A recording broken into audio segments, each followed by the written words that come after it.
Bueno, decíamos que había habido muchos invitados el día de hoy en la conferencia matutina del presidente y unos de ellos fueron representantes de comunidades indígenas y afrodescendientes porque es el Día Internacional de los Pueblos Indígenas. Estuvo ahí Adelfo Regino, el director del Instituto Nacional de Pueblos Indígenas. Estuvo la nueva titular de CONAPRED, Claudia Morales, la primera mujer indígena que ocupa este puesto.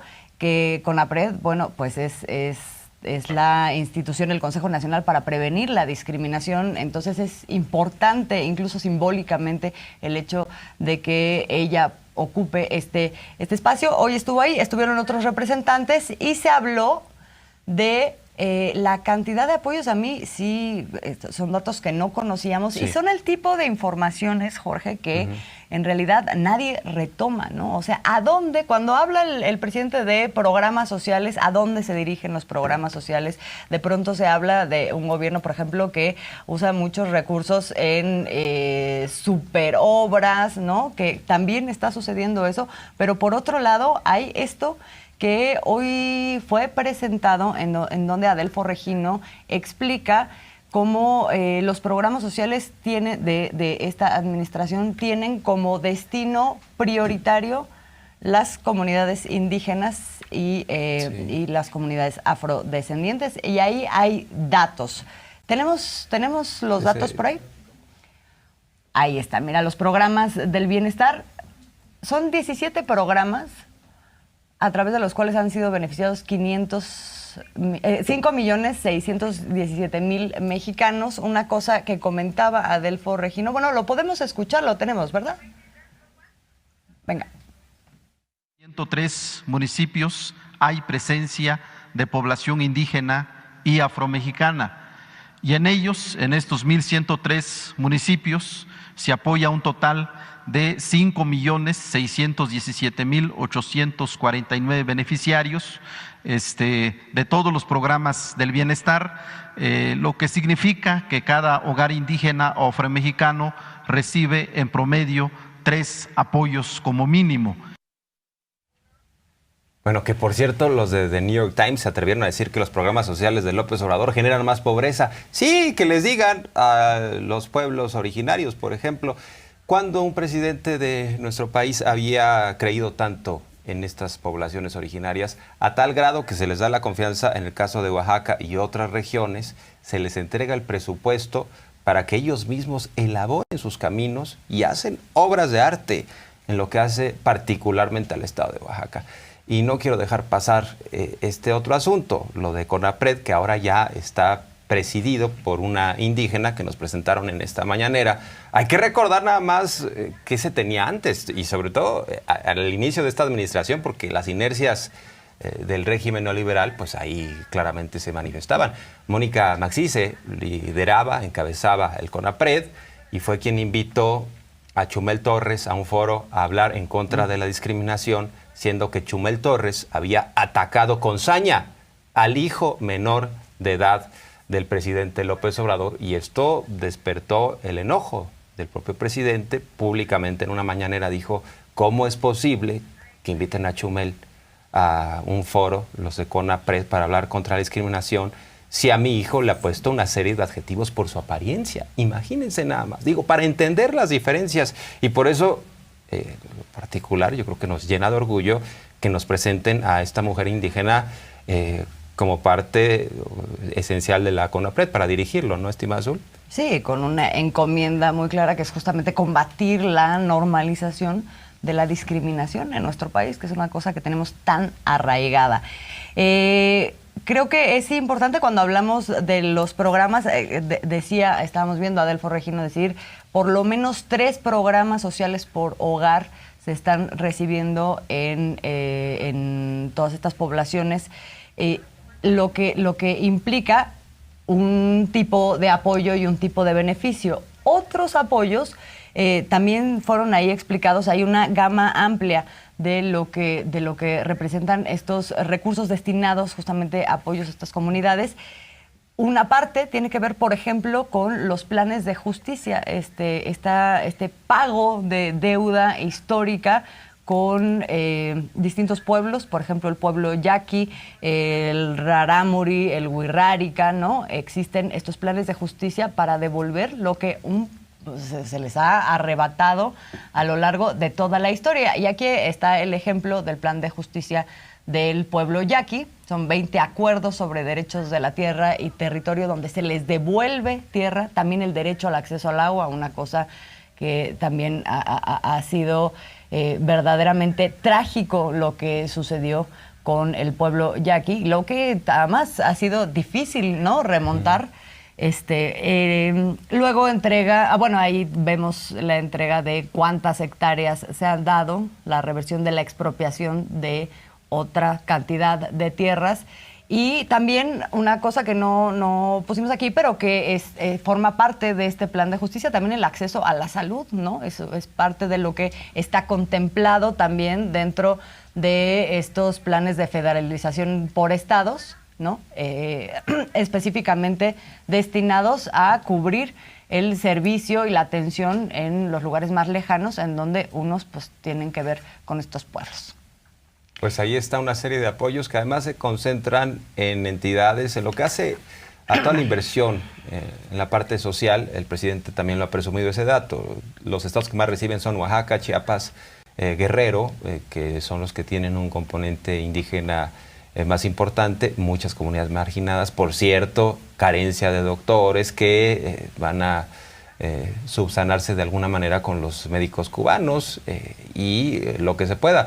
Pero ahí tenemos toda la parte, todo el componente y por cierto, los presentes, varios de los presentes, una comunidad indígena de Milpa Alta, de Milpa Alta, porque también en la Ciudad de México hay una población que importante, es bastante nutrida, ¿no? Sí.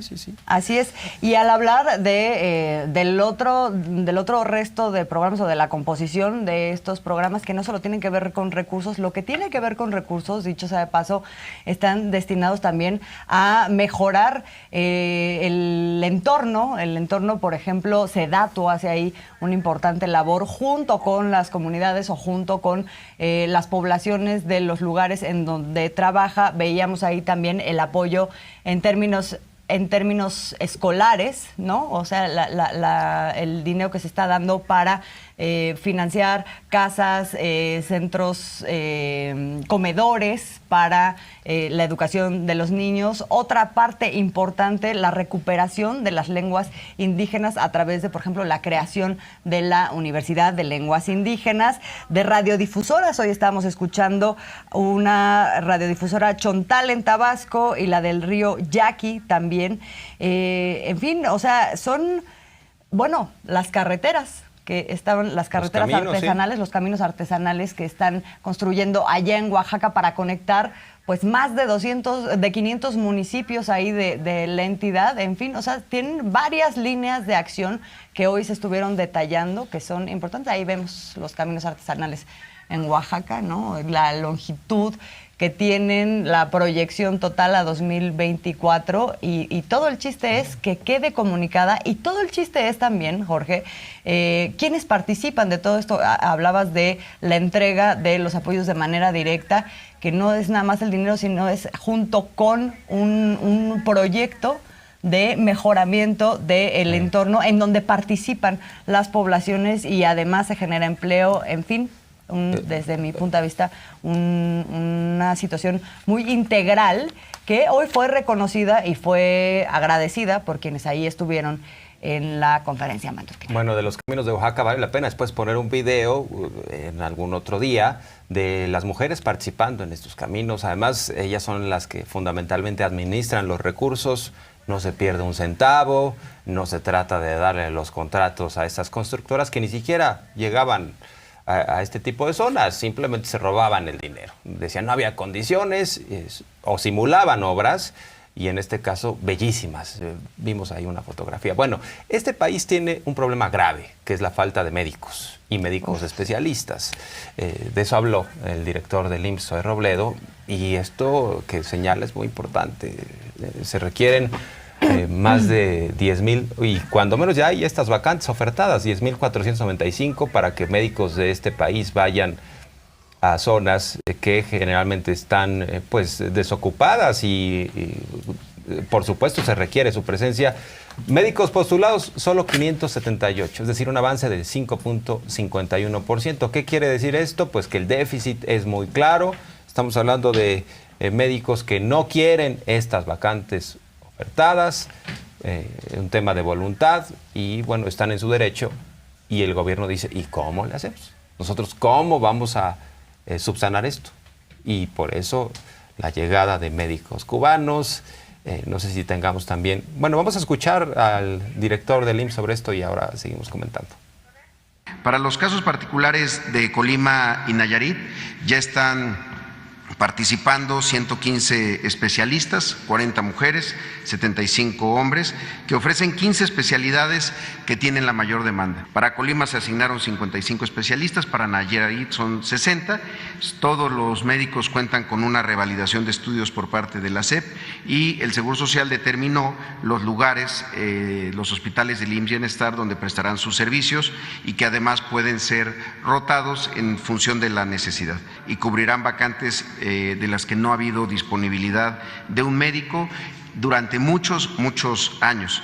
Nada más subrayar que se enojó el presidente López Obrador cuando le plantearon esto de los médicos cubanos, porque el reportero le dice, oiga, que ganan más que los mexicanos, que están financiando con estos contratos a la dictadura cubana. Y el presidente dice, eso es pura mentira, son infamias.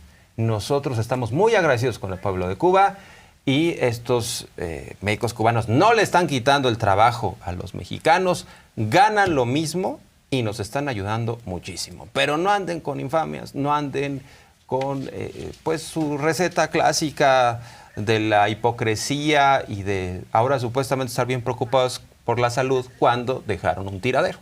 Cuando dejaron un tiradero, cuando dejaron la falta de médicos, justamente porque no se estaba pensando que se tenían que formar médicos, ¿no?, por parte del Estado, sino eso se dejó en manos del mercado. En fin, cosas que ya hemos comentado aquí y el presidente se los recuerda y se los recuerda con mucha enjundia. Y ahí es justamente cuando dice ni un paso atrás. Pero vamos a movernos rapidísimo de tema, Jorge Armando, no tenemos tanto tiempo y hoy se presentaron los avances de lo que ha sido la administración de María Elena Álvarez Bulla ahí en el CONACYT. Creo que vale la pena retomar por lo menos el contraste que hace de lo que es lo que se encontró con lo que ahora se está haciendo ahí en esta institución. Vamos a escuchar parte de lo que fue su diagnóstico al llegar. Nos encontramos una gran cantidad de recursos que en vez de reportarse como no ejercidos, como subejercicio, que es una muestra de ineficiencia administrativa de los recursos del pueblo de México, estaban ahí acumulados, no les dio tiempo de ser repartidos y sin embargo pues había una gran expectativa de los intereses creados que habían sido beneficiados. Quienes, pues mediante diferentes programas, de manera preponderante el PEI, muchas empresas, aquí puse una muestra, como ustedes pueden ver, la mayoría son empresas transnacionales que de manera paradójica, en vez de financiar el desarrollo científico, como sucede en muchos países del primer mundo, estuvieron recibiendo estos recursos cuantiosos, pero que sumaron más de 45,000 millones de pesos, y esta fue una de las funciones principales de CONACYT. Y sin embargo, y de manera paradójica y diría yo trágica e inaceptable, el país disminuyó 16 posiciones en eficiencia de innovación. Antes gastaban más y mal a través de fideicomisos, a través de puras tranzas, y esto lo ha expuesto una y otra vez la directora de CONACYT y por eso causa mucho enojo. Dice, CONACYT era una fachada, nada que ver con la ciencia y la tecnología, porque unos empezaron a decir, ya está desmontando López Obrador. Al quitar los fideicomisos, pues los quitaron porque eran simplemente mecanismos para robar el dinero. Sí, y cómo eso, o sea, el recurso o la coartada, digamos, de estamos invirtiendo en innovación, en modernizar al país, etcétera, justamente era una absoluta mentira. Y ahí están los datos del lugar que ocupaba México en innovación, en contraste con cómo ha evolucionado en ese tema México a partir de las medidas y los cambios que se han hecho en el CONACYT. Vamos a escuchar rapidísimo este tema. más de 14,000 millones de pesos que habían sido guardados en estos fideicomisos como pasivos de recursos del presupuesto de egresos de la Federación de 2013 a 2018, y lo que hicimos fue regresarlo a la TESOFE y ahorrar estos recursos para el erario. Pero además encontramos una gran cantidad de convenios de asignación de recursos insolventes técnica o administrativamente.